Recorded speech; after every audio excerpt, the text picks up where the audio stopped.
Tragédie 24. L'empereur Septime IV Louis. Tragédie d'Euripide dans son intégrité, commandée pour le théâtre de Saint-Cloud, maréchal Jourdain. L'empereur n'est pas sorti, il n'a demandé aucun de nous, il n'est pas venu dîner, ce qui nous a fait craindre qu'il fût malade. Après 10 heures, comme je n'étais point encore couché, il m'a fait appeler. Il venait de se mettre au lit. Il m'a dit n'avoir pas quitté son canapé de la journée. Il avait eu près de 18 heures. Il n'avait mangé qu'un peu de soupe.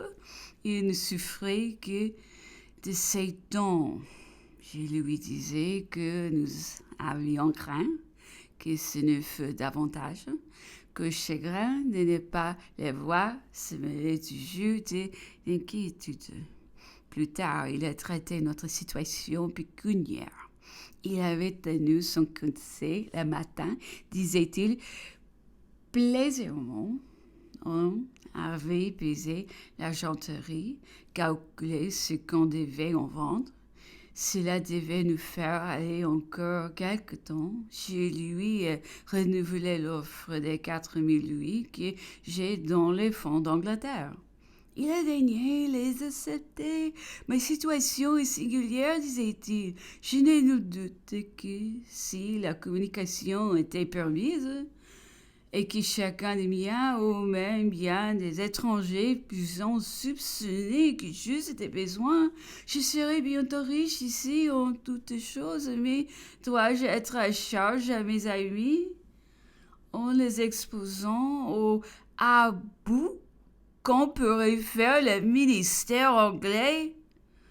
J'ai demandé quelques livres, il me les a fait parvenir avec toute l'incurie et la négligence d'un commissionnaire infidèle. Il me réclame aujourd'hui 1500 ou 2000 livres sterling, c'est-à-dire près de 50 000 francs que peu des drogueries, que je peux me procurer moi-même à moins de 12 000 sans doute. N'en serait-il pas de même de toute autre chose? En acceptant ce que vous m'offrez, ce ne doit être employé qu'au strict nécessaire, car après tout, il faut vivre. Et réellement, nous ne vivons pas avec ce que l'on nous fournit. 100 louis par mois serions le léger supplément qui pourrait rigoureusement y satisfaire. C'est là la somme et la régularité surtout que vous devez demander et suivre. Alors la calèche nous a atteint. Elle était conduite à grand guide par Archambault. Il n'en pouvait être autrement depuis le départ de son frère. D'abord, l'empereur n'a pas voulu monter. Il ne croyait pas prudent au milieu de tous les tronçons d'arbres. Et c'était sa fameuse chute de Saint-Cloud. Il voulait qu'un des valets anglais montât au postillon, mais Archambault protestait qu'il serait moins sûr qu'en menant seul.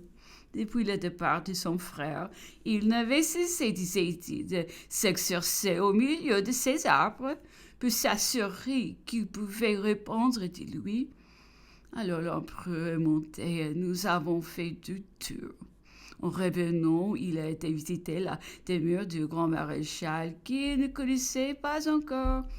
La soirée est terminée par la lecture de quelques passages de la médaille des Longipierre, que l'empereur a interrompu pour la comparer à celle d'Euripide, qui s'est fait apporter. Il a dit à ce sujet qu'il avait commandé jadis qu'on lui donna, sur le théâtre de la cour, une de ses pièces grecques dans son intégrité en choisissant la meilleure traduction et se rapprochant du reste le plus possible de l'original dans les manières, les coutumes, les formes, la décoration. Il ne se rappelait pas quelles circonstances ou quel obstacle en avait arrêté l'exécution. Entré dans sa chambre, elle ne se trouvant pas disposée à dormir, Il s'est jeté après quelques tours sur son canapé. Il a ouvert une recueil, une espèce d'arminaque politique qui se trouvait sous sa main.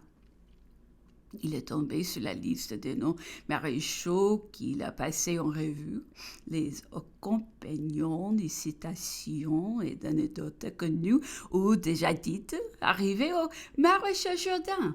Il s'y est arrêté assez longtemps, il a terminé disant « En voilà un que j'ai fort maltraité assurément.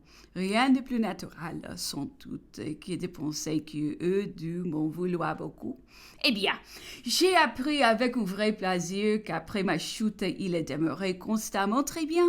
Il a montré là cette élévation d'âme qui honore la classe légende. Du reste, c'est un vrai patriote. Cette réponse a bien des choses. »